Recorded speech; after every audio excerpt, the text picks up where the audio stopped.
What's going on, guys? Jake, we're back in for another YouTube video. This is still part of the series where we're trying to clean up the engine bay a bit. Today we have the brake line kit from Chase Bays. But before we get started and explain how to install all this stuff, I wanted to kind of show you guys where we're at with the engine bay. In the last video we did the wire tuck, and you can see we only have a couple wires coming through here, which is extremely convenient and clean. And I'm loving it so far. So we fed the main power for the fuse box through this ABS grommet, because we're not running the ABS, obviously. You guys seen that a couple videos back. And what I did was, actually, since you guys saw that I relocated some of these wires to go through this grommet. So what I did was I bought some heat shield to kind of make sure that the downpipe doesn't get to these wires here. So we got the heat shield over most of the wires, and the only other thing I'm gonna do is I'm actually gonna, when I install the brake kit, I'm gonna run the brake line through that grommet also, so we can get rid of these lines over here on this shock tower. That'll clean it up a good bit. But yeah, this stuff is really nice. I'll put the link in the description for this stuff, but it's 1 inch outside diameter, or I believe it's 1 inch inside diameter, and it's supposed to be good up to 500 degrees. You guys can also see right here, I actually mounted up the boost controller, so I figured that was a pretty convenient place for it. And we'll also run the boost controller plug through the sleeve right here, so that way it looks pretty clean, and we can cut it up and get it exactly how we want it. I've also taken off the clutch master cylinder and painted it black to match up with the brake master cylinder and the brake booster. I really think that looks pretty good. I just got to connect the pin back under the dash, and I currently have the clutch line off that goes from here over to the master cylinder, because I am planning on painting this piece. You can see this side I've already used the wire brush on, and this is how it looked before I got it with a wire brush. So everything's coming along pretty nice. Now we can go ahead and start with this brake line kit. Now Chase Bays claims that this is for 02 to 07 WX or STI, but I've asked some people and I believe it does fit on this car perfectly fine. So we're definitely gonna test that out today either way.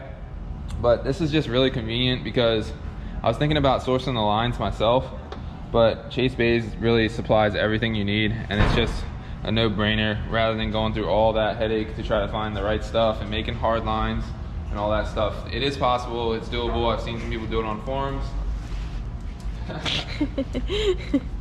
But yeah, I've seen some people do it on forums, but it's not really ideal in the sense that you have to look it up, find everything you need, and then by the time you spend all your time doing that, it's probably not even worth the amount of headache. So Chase Bays coming through clutch. Let's go ahead and start installing this thing. So real quick, we can go over where the lines actually go.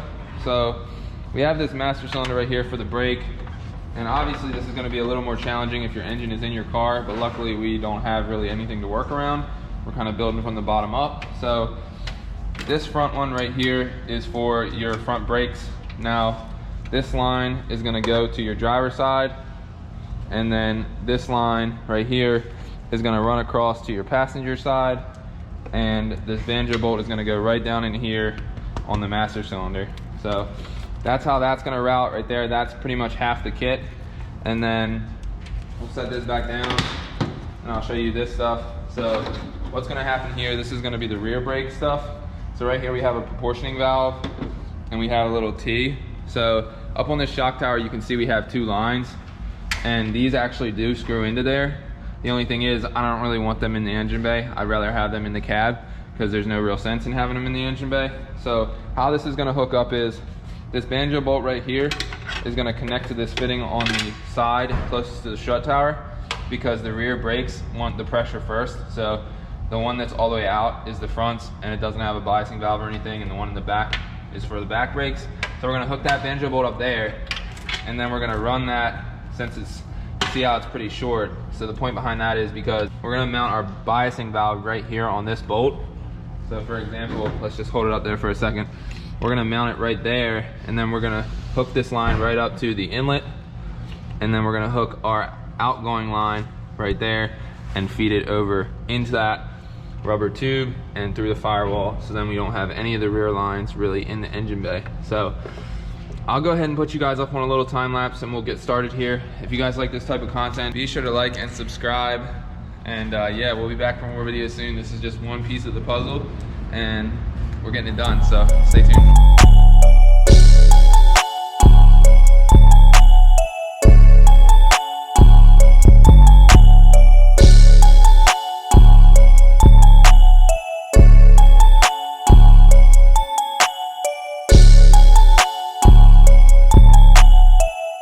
So we're running into a little bit of an issue. I was very happy with this kit, but I'm beginning to have my doubts a little bit. So as you guys know, when you get this kit, this 90 right here that's on this side that says out, it's typically on the inside. And I figured, well, maybe they put it in the wrong spot, because there's no sense if I'm gonna mount it right here like this for my outwards that's going to my passenger side to go straight into my driver's side strut tower. So that is unfortunate, and I moved the 90 over to the outward side, and I figured maybe I would have enough room on this line coming off here to hook it up to my straight fitting, and I did, but the line was extremely tight, and this straight fitting was just not ideal. It should have another 90 right here. So for my application, it definitely needs two 90s. I'm not sure if you can see up in there, but we have the 90 on one side, and it needs to have a 90 to come out here to where we can go straight into that hose and straight over to the other side.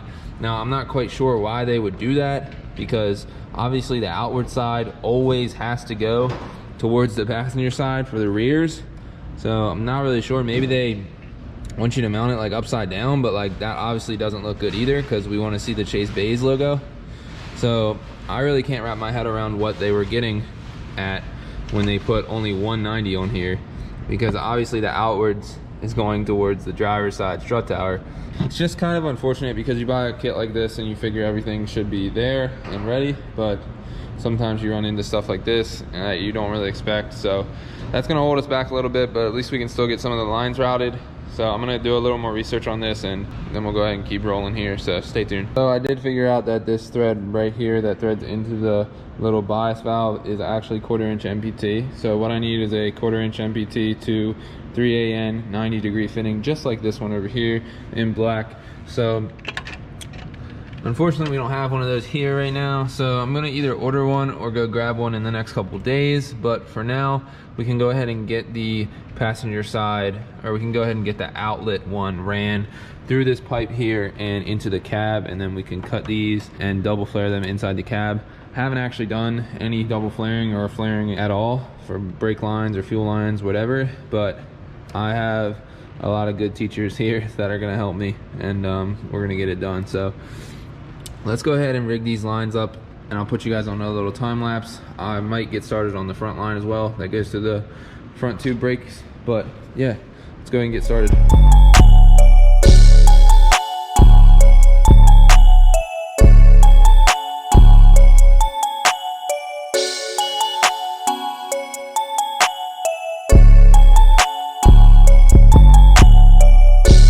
Quick little update. I had this hard wire here snaked through the heat shield, and I ran the outlet that we moved the 90 to. I ran it down under here. I haven't quite figured out where it's going to be held at, but we'll figure that out later.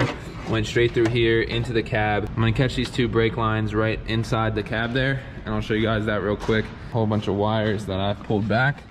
So it's kind of a mess in here, and I did take the fan out, but that's fine for now. We have a lot of work to do, so I want to keep it out until we're pretty much finished. But you see right here, this is the line that we just fed. It's coming through. Now our brake lines are behind this foam right here. If we fold it up a little bit, we can see them. So see those right there? We're gonna use that straight piece right there to connect this one. And then we'll probably feed that line behind that foam there. So that way you won't see it, and we can pull the rest into the engine bay and use it to hide what we don't need. So all these wires are wires I don't need, so we will be fixing that up and wire tying them to that kind of harness there. Right now, I'm gonna go ahead and get this front one on here for the front brakes, which is just this banjo bolt here, and it has these two 90s. One goes out to the passenger side, one goes out to the driver's side. Pretty self-explanatory. We'll put you guys on another time lapse and we'll get it done.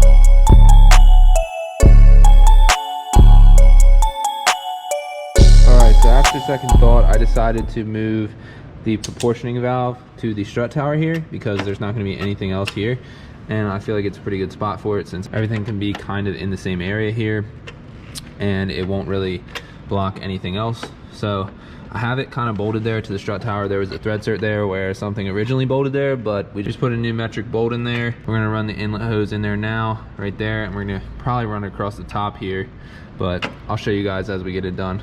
So quick little update. I ended up moving the proportioning valve to the strut tower here. You can see why I did it. It was just a little more convenient for all the lines and a little more discreet. So we have it down in there, and it actually mounted up pretty good. Just one bolt there on the strut tower, and we have our inlet coming off our master cylinder straight into the inlet, and then our outwards going across the firewall through the heat shield, and we're going to connect it to those two hard lines that are going through the firewall right there. So that's how that's set up right there. I'm going to bleed that eventually when I get all the other lines rigged up, but that's how that is, and all those are tight and right, ready to go. So let's go ahead and get these front ones on. We'll keep you guys up to date.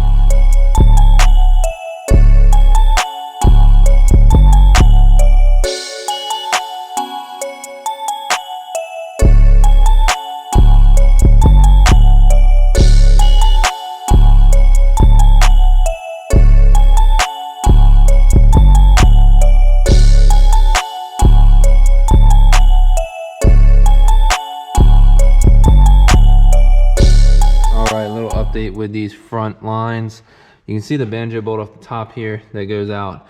So this one coming off of the driver's side is going to the passenger side, and this one coming off the one closest to the passenger side is going down to the driver's side. So I actually fitted a grommet down in there, hope you can see that, so that way this thing could go right through to the fender well and it wouldn't have to come under this frame right here, and it actually makes it pretty clean. So came back, goes through that grommet, and then comes out here, right here. But now I just got to figure out where I'm going to secure it out here. We'll figure that out later, but for now I just used the line cutter to cut these lines just to get a practice cut, because I've actually never done this. So it was pretty easy. We just used this this line wrench tool. Now, one of the biggest things I hear about flaring brake lines or fuel lines or anything like that is getting a really good cut and a really straight cut. So I've been practicing. I think this one didn't look too bad. This is my second one. Doesn't look too bad, pretty straight. But I'm gonna get the flaring tool out and maybe try to flare these real quick just to learn and see what I can do. And then we'll figure out about getting it cut under the cabin and getting it done. So stay tuned. All right guys, it is currently the next day, but we made some really good progress yesterday. Whole lot of little stuff that I kind of didn't really want to film, just kind of tedious little stuff that took a long time to get right. So you can see we got the proportioning valve mounted on the strut tower here, and we have all of these lines all routed together and held down in here, around here. I also did the routing for the fuse box hot and the starter solenoid. So I just put the starter in there just for a minute to see how to route those wires. We put the clutch line back on, cleaned it up a little bit, and painted the bracket. And we got the one brake line ran through this black heat shield into the firewall, and I cut off the stock brake lines for the rear in the cab. So I put some silicone over that grommet where they go through so nothing can come through there. So that's looking good. And our passenger side brake line, it's gone into that clear line holder right there, through the black heat shield, through this little line holder right here where I did my AC block-off plate, back down around this AC drip, and then into this little line holder through the grommet that I made and into the fender well. So that looks pretty good. I'm probably gonna put like some heat sleeve around this. I just gotta get the right size because this stuff's a little too big. But that's pretty much how we've made out so far.